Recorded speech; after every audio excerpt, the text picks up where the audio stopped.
ہم تو یہ کہتے ہیں وہ آئیں گے، آتے ہوں گے، ابھی آئیں گے، یہی سوچ کے ہم نے محفل کو سجا رکھا ہے۔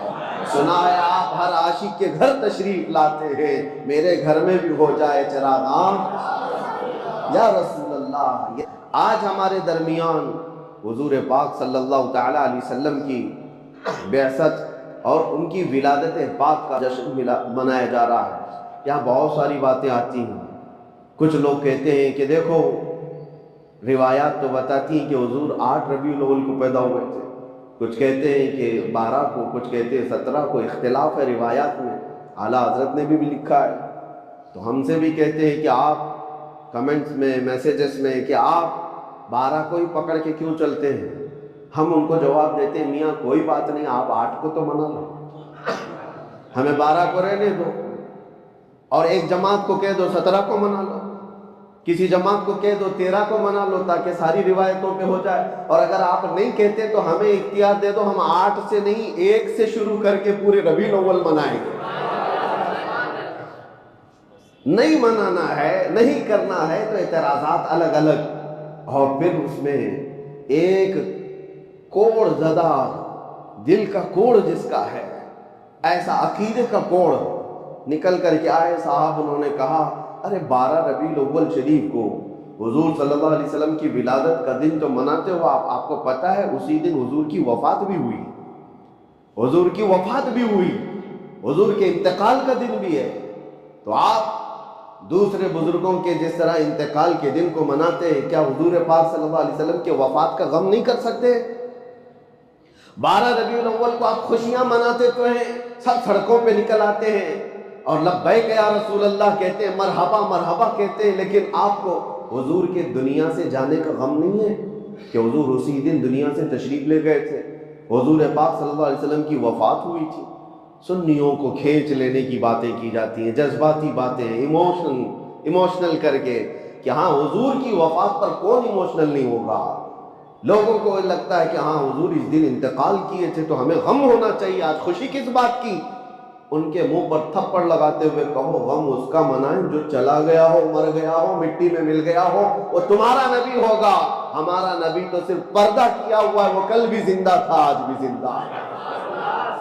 تو زندہ ہے واللہ، تو زندہ ہے واللہ، میری چشم عالم سے چھپ جانے والے، غم وہ کرے جس کا سب ختم ہو گیا۔ حضور پاک صلی اللہ تعالیٰ علیہ وسلم کی شریعت باقی ہے یا نہیں باقی؟ حضور پر اترا ہوا قرآن باقی ہے یا نہیں باقی؟ حضور کا قرآن باقی ہے، حضور کی شریعت باقی ہے، حضور کی آل باقی ہے، حضور کی سنتیں باقی ہے، حضور کی حدیثیں باقی ہے، حضور کی باتیں باقی ہے، حضور کی ادائیں باقی ہے، حضور کا ہر عمل باقی ہے۔ کون سی چیز فنا ہو گئی؟ حتیٰ کہ حضور پاک صلی اللہ علیہ وسلم کے انتقال کے بعد آپ کو پتہ ہے میرا اور آپ کا انتقال ہو جائے، ہماری بیویاں عدت گزارنے کے بعد دوسرے سے نکاح کر سکتی ہیں، ان کے لیے جائز ہے، عدت ہونے کے بعد وہ کسی سے بھی نکاح کر سکتی ہیں، لیکن نبی کی جو زوجات ہیں امہات المؤمنین، ان کو موت تک کسی اور سے نکاح کرنے کی اجازت تھی ہی نہیں۔ حضور کے انتقال کے بعد کئی بیویاں حضور کی زندہ تھیں، حضور کی بیویاں زندہ تھیں، لیکن ان کو نکاح کرنے کی اجازت نہیں تھی۔ وجہ کیا ہے؟ ایک عورت اپنے شوہر کے ہوتے ہوئے دوسرے کے ساتھ نکاح کر ہی نہیں سکتی۔ وہ اور عورتیں ہیں جو اپنے مردوں کے انتقال کے بعد عدت گزار کر کے کر سکتی ہیں، لیکن رسول کی بیویاں نہیں کر سکتی، اس لیے کہ رسول زندہ ہیں، رسول پاک کی بیویاں ہماری مائیں ہیں۔ اور دوسری بات، ام المومنین عائشہ صدیقہ رضی اللہ تعالی عنہا، توجہ چاہتا ہوں، حضور کس کے حجرے میں آج آرام کر رہے ہیں؟ جو جالیاں ہیں، حضور جس قبر میں آرام فرمائے وہ حضرت عائشہ کا حجرہ ہے، حضرت عائشہ کا گھر ہے، جس میں حضور صلی اللہ علیہ وسلم حضرت عائشہ کے ساتھ رہا کرتے تھے، اسی حجرے میں حضور دفن ہیں۔ تو جب انتقال ہوا، حضور کا دفن ہوا، حضرت عائشہ قبر پر جاتی تھی اور بیٹھتی تھی گھنٹوں، حجرہ ان کا ہے، گھر ان کا ہے، حضور کے پاس بیٹھتی تھی۔ پھر اس کے بعد 2.5 سال کا عرصہ گزرا کہ حضرت ابوبکر صدیق کا انتقال ہوا، اور حضرت ابوبکر صدیق کون ہیں؟ حضرت عائشہ کے باپ ہیں، والد ہیں، ان کو بھی حضور کے پہلو میں دفن کر دیا گیا۔ پھر بھی حضرت عائشہ کے پاس چابی تھی، حجرہ کھولتی تھی، بیٹھتی تھی، ایک طرف شوہر ہے اور ایک طرف باپ ہے، دونوں کی قبروں پر بیٹھتی تھی، زیارت کرتی، یا وہ کافی وقت اس حجرے میں گزارتی۔ پھر عرصہ گزرا کہ حضرت عمر ابن خطاب کا انتقال ہوا، انتقال سے پہلے حضرت عمر نے وصیت کی تھی، انتقال سے پہلے حضرت عمر نے وصیت کی تھی کہ ام المومنین عائشہ صدیقہ سے اجازت لے لینا، اگر وہ اجازت دیں تو مجھے حجرے میں دفن کرنا، نہیں تو عام قبرستان میں مجھے دفن کر دو، جنت البقیع میں۔ لوگوں نے آ کر کے حضرت عائشہ سے پوچھا عمر کی خواہش ہے اندر دفن ہونے کی، آپ کیا کہتی ہیں؟ حضرت عائشہ کہتی ہوں میں نے اپنے لیے رکھی تھی لیکن عمر کو میں ترجیح دیتی ہوں، عمر ابن خطاب کے لیے وہ جگہ دے دیتی ہوں، چابی دے دیا۔ حضرت عمر ابن خطاب جب دفن ہوئے تو اس حجرے میں اب 3 قبریں ہیں، پتہ ہے نا، حضور صلی اللہ علیہ وسلم، پھر حضرت ابو بکر صدیق، پھر حضرت عمر ابن خطاب، پھر حجرہ بند ہو گیا۔ حضرت عائشہ صدیقہ رضی اللہ تعالیٰ عنہ کے پاس جو چابی تھی وہ آپ نے دے دی امت کے حوالے، اور اس کے بعد قبر کے پاس نہیں جاتی تھی، کبھی نہیں جاتی تھی، کبھی نہیں جاتی۔ اب پوچھو میرے عزیزو، حضرت عائشہ سے پوچھا گیا کہ آپ تو پہلے ہر دن جاتی، قبر کے پاس بیٹھتی، وقت گزارتی، اب کیوں نہیں جاتی؟ حضرت عائشہ کہتی ہیں پہلے تو رسول اللہ تھے میرے شوہر ہیں، میرے باپ ابو بکر تھے میرے باپ ہیں، وہ میرے محرم تھے، جب سے حضرت عمر آ گئے میرے لیے وہ غیر محرم ہے، میں ان سے پردہ کرنے کی وجہ سے نہیں جاتی ہوں، زندگی میں بھی ان سے پردہ کرتی تھی اس لیے نہیں جاتی ہوں۔ اب حضرت عائشہ سے کوئی سوال تو کرے پردہ کس سے ہوتا ہے؟ پردہ زندوں سے ہوتا ہے کہ مردوں سے ہوتا ہے؟ ام المومنین عمر ابن خطاب سے پردہ کر کے بتا رہی ہے کہ عمر ابن خطاب اپنی قبر میں دیکھ رہے ہیں جو آ رہا ہے جو جا رہا ہے۔ جب عمر سے حضرت عائشہ کا عقیدہ یہ ہے تو پھر حضور پاک کی حیات کا عالم کیا ہوگا؟ عزیزان گرامی وقار، یہ باتیں میں آپ کو اس لیے بتا رہا ہوں کہ جو کنفیوز کرنے کی کوشش کرے، معاذ اللہ رب العالمین، کچھ کتابیں بازاروں میں ایسی بھی نکل کے آئی ہیں اردو کی، چھپی نہیں ہیں، آج بھی چھپی ہوئی ہیں، رسول اللہ مر کر مٹی میں مل گئے، معاذ اللہ، نعوذ باللہ من ذالک، یہ باتیں لکھی ہوئی ہیں اور اس کی آج تک لوگ تعویل کرتے ہیں، ہمارے کہنے کا مطلب یہ تھا، ہمارے کہنے کا مطلب وہ تھا۔ نادان ظالم کسی کو گالی دے کر کے تو مطلب نکالے گا، کسی کو ماں کو کسی کے باپ کو کہہ کر کے بعد میں پھر مطلب نکالو گے۔ وہ رسول پاک صلی اللہ تعالیٰ علیہ وسلم جہاں کے متعلق صحابہ کو اللہ فرماتا ہے لا ترفعوا اصواتکم فوق صوت النبی، اپنی آوازیں نبی کی آواز پر بلند مت کرنا، ورنہ کیا ہوگا؟ ان تحبط اعمالکم وانتم لا تشعرون، تمہارے اعمال ضائع کر دیا جائیں گے تجھے خبر بھی نہیں ہوگی۔ یہ کس کو اللہ فرما رہا ہے؟ ایرے غیرے کو نہیں، صحابہ کو اللہ فرما رہا ہے۔ صحابہ جو امت کے سب سے اعلیٰ انسان تھے ان کو اللہ فرما رہا ہے نبی کے دربار میں بیٹھو تو آوازیں اونچی نہ کرو ان کے لیے، اور تم کتابوں میں کچھ بھی لکھ مارو اور پھر کہو کہ ہمارا مقصد یہ نہیں تھا، ہمارا مطلب یہ نہیں تھا۔ وہ صحابہ کرام حضور صلی اللہ تعالیٰ علیہ وسلم کی بارگاہ میں کیا کہتے تھے پتہ ہے؟ راعینا یا رسول اللہ، جب انہیں کوئی بات سمجھ میں نہیں آتی تو کہتے تھے راعینا یا رسول اللہ، ہماری رعایت کیجئے اللہ کے رسول۔ یہودیوں کی زبان میں یہ لفظ دوسرا معنی رکھتا تھا، یہودی راعینا کا مطلب یہ سمجھتے تھے ہمارا چرواہا، اور وہ مذاق اڑاتے تھے کہ دیکھو یہ صحابہ رسول کو کہتے ہیں ہمارا چرواہا، معاذ اللہ، یہ مذاق ہو رہا تھا۔ رب تبارک و تعالیٰ نے آیت نازل فرمائی یا ایھا الذین آمنوا لا تقولوا راعینا، اے ایمان والو رسول کے پاس جب بیٹھو تو راعینا مت کہنا۔ پھر اللہ خود ادب بھی سکھاتا ہے، کیا کہنا چاہیے؟ وقولوا انظرنا، کہو نظر کرم فرمائیے، اے رسول نظر کرم فرمائیے۔ اور پھر کہنے کی ضرورت کیا آتی ہے؟ واسمعوا، غور سے تو سنو۔ حضور کی باتیں عام لوگوں کی طرح نہیں ہے، جو کلمہ کہا جائے وہ سنو۔ اب پھر جانتے ہو صحابہ کرام ایسا سنتے تھے حضور کی باتوں کو، اور نقل ایسا کیا ہے حدیثوں میں، ایک حرف بھی اگر ادھر سے ادھر ہوا تو صحابہ کہتے یہ حدیث ہے ہی نہیں، یہ حدیث ہی نہیں ہے۔ اگر حرف بدل گیا، لفظ بدل گیا تو صحابہ کہتے یہ حدیث نہیں ہے، لفظ بدلا ہو۔ جو رسول اللہ کی زبان سے نکلا ہوا حرف ہے، صحابہ اس کو سنتے تھے اور اسی طرح محفوظ کرتے تھے۔ عزیزان گرامی اوقات، اس دربار عالی جاہ کا ادب اللہ سکھا رہا ہے، اور یہاں لوگ بڑے بھائی کی طرح، کبھی مر کر مٹی میں ملنے کی طرح، نعوذ باللہ، ان کے علم کو کسی اور سے، جانوروں سے تشبیہ دیں۔ ہمیں بولنے میں بھی دقت ہوتی، ایکسپلین کرنے میں بھی جو ظالموں نے کہا ہے وہ دقت آتی ہے، پریشانی ہوتی ہے کہ کیسے نبی پاک صلی اللہ تعالیٰ علیہ وسلم کی بارگاہ میں یہ کہہ کر پھر اس کی تعویل کی جا رہی ہے۔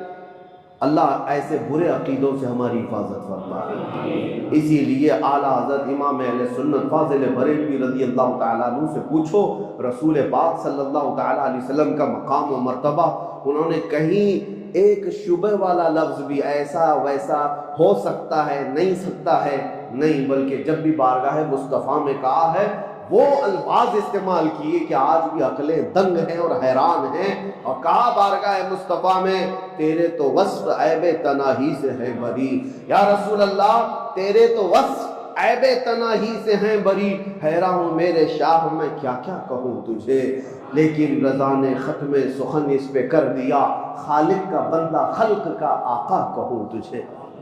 یہ ہے عاشق رسول کی زبان۔ اور ہو سکتا ہے آپ کہیں میرا باپ اچھا، میری ماں اچھی، میرا استاد اچھا، میرا پیر اچھا، کہتے تو ہوں گے نا، آپ تو یہ کہتے ہوں گے فلاں پیر بہت اچھا، فلاں ولی بہت اچھا، فلاں استاد بہت اچھا۔ اعلیٰ حضرت نے فیصلہ کر کے بتایا سارے اچھوں میں اچھا سمجھیے جسے، سارے اچھوں میں اچھا سمجھیے جسے، ہے اس اچھے سے بھی اچھا ہمارا نبی۔ تم جس کو دنیا میں سب سے اچھا سمجھتے ہو سمجھ کر کے چلو، اور اس کے بعد اعلیٰ حضرت فرماتے ہیں اس اچھے سے بھی اچھا ہمارا۔ اور پھر اگر تم یہ کہتے ہو کہ فلاں آدمی بہت اونچائی پر پہنچا ہے، بہت بلندی پہ پہنچا ہے، اس کا منصب بہت اونچا ہے، اس کا مقام بہت اونچا ہے، اعلیٰ حضرت کہتے ہیں سارے اونچوں میں اونچا سمجھیے جسے، جس کو بھی تم سمجھتے ہو سب سے اونچا ہے یہ آدمی، اعلیٰ حضرت کہتے ہیں ہے اس اونچے سے اونچا ہمارا نبی، ہے اس اونچے سے اونچا ہمارا نبی۔ کیا خبر کتنے تارے کھلے چھپ گئے پر نہ ڈوبے نہ ڈوبا ہمارا نبی، قرنوں بدلی رسولوں کی ہوتی رہی، چاند بدلی کا نکلا ہمارا نبی، بجھ گئی جس کے آگے سبھی مشعلیں، شمع وہ لے کر آیا ہمارا نبی، سب چمک والے اجلوں میں چمکا کیے، اندھے شیشوں میں چمکا ہمارا نبی، جن کے تلووں کا دھون ہے آب حیات، ہے وہ جان مسیحا ہمارا نبی، ہے وہ جان مسیحا ہمارا نبی۔ اب دیکھو مقام و مرتبہ کیسے ہوتا ہے، خلق سے اولیاء، اولیاء سے رسول۔ افضل کون ہے؟ خلق کا مطلب مخلوق، یہ ساری مخلوق سے افضل کون ہے؟ اولیاء کرام، اولیاء کرام افضل ہے۔ اولیاء کرام سے افضل کون ہے؟ انبیاء کرام، رسولان اعظام۔ اعلیٰ حضرت کہتے ہیں خلق سے اولیاء، اولیاء سے رسول، اور رسولوں سے اعلیٰ ہمارا نبی، اور رسولوں سے اعلیٰ ہمارا نبی۔ کون دیتا ہے دینے کو منہ چاہیے، دینے والا ہے سچا ہمارا نبی، غمزدوں کو مژدہ دیجئے کہ ہے رضا، ہم بے کسوں کا سہارا ہمارا نبی۔ عزیزان گرامی وقار، جتنی تعریف کی جائے وہ کم ہے، بارگاہ مصطفیٰ میں تعریف کرنے والوں کے قلم سوکھ گئے، زبانیں خشک ہو گئیں اور آنکھ بھر گئے، لیکن کما حق ان کی تعریف نہ کی جا سکی۔ اور اسی لیے حافظ شیرازی رحمۃ اللہ تعالیٰ علیہ بڑے عاشق رسول ہیں، وہ کہتے ہیں یا صاحب الجمال و یا سید البشر من وجہک المنیر لقد نور القمر۔ میں آپ کو بتاؤں اس کا مطلب کیا ہے، یا صاحب الجمال یعنی اے خوبصورتی کے بادشاہ، و یا سید البشر اور انسانوں کے آقا، اے خوبصورتی کے بادشاہ اور انسانوں کے ساری انسانیت کے آقا، من وجہک المنیر لقد نور القمر، آپ کے چمکدار چہرے سے ہی چاند کو روشنی مل رہی ہے، چاند کو جو چمک مل رہی ہے وہ آپ کے حسین چہرے سے، من وجہک المنیر لقد نور القمر۔ تعریف کرتے کرتے تھک گئے تو آخر میں کہتے ہیں لا یمکن الثناء کما کان حقہ، آپ کی جیسے حق ہے، آپ کا جیسا حق ہے ویسے کوئی تعریف کر ہی نہیں سکتا۔ آخر میں اتنا ہی ہم کہہ سکتے ہیں بعد از خدا بزرگ توئی قصہ مختصر، اللہ کے بعد اگر کوئی مقام ہے تو حبیب کائنات وہ آپ کا، اللہ کے بعد اس کائنات میں کوئی مقام ہے تو اے رسول مختار وہ آپ کا ہے۔ جبرائیل امین نے کہا تھا آفاق ہا دیدہ ام بسیار خوبہ دیدہ ام، یعنی میں نے پوری کائنات کے چکر لگا لیے اور بہت اچھے اچھوں کو بھی دیکھ لیا۔ کہتے ہیں جبرائیل امین آفاق ہا دیدہ ام بسیار خوبہ دیدہ ام، لیکن تو چیزیں دیگری یا رسول اللہ، لیکن اے اللہ کے رسول آپ تو چیز ہی الگ ہیں۔ اور اسی زبان کو حسان بن ثابت نے کہا تھا وَأَحْسَنُ مِنْكَ لَمْ تَرَ قَطُّ عَيْنِي وَأَجْمَلُ مِنْكَ لَمْ تَلِدِ النِّسَاءُ۔ دیکھو حسان بن ثابت کیا کہتے ہیں، یا رسول اللہ آپ سے زیادہ حسین میری آنکھوں نے دیکھا ہی نہیں، آپ سے زیادہ حسین میری آنکھوں نے دیکھا ہی نہیں. شاعر کا ایک مزاج ہوتا ہے، وہ کسی کی تعریف کرتا ہے، لیکن حسان بن ثابت پہلے والے شعر میں جو کہہ گئے ایک شبہ پیدا ہو رہا تھا. ایک شبہ پیدا ہو رہا تھا. کیا ہے؟ ہر آدمی کو ہر آدمی دیکھ بھی تو نہیں سکتا. حسان بن ثابت نے کہا آپ سے زیادہ حسین میری آنکھوں نے دیکھا ہی نہیں.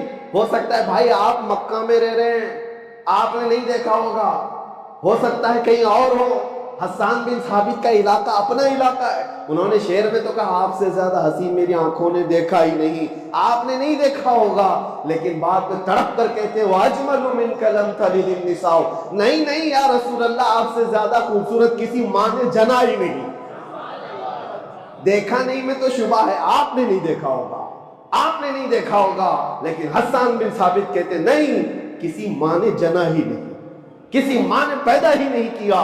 یہی بات حضرت جابر بن سمرہ کہتے ہیں. بات ختم کرتا ہوں ورنہ میرے عزیزو حضور پاک کا تذکرہ آتا ہے تو دن کیا، رات کیا، وقت کیا ہے اور طبیعت کیا ہے، ساری چیزیں بحال ہونے لگتی ہیں، ماحول میں خوشبوئیں آنے لگتی ہے. حضرت جابر بن سمرہ کہتے ہیں ایک دن 14ویں رات تھی.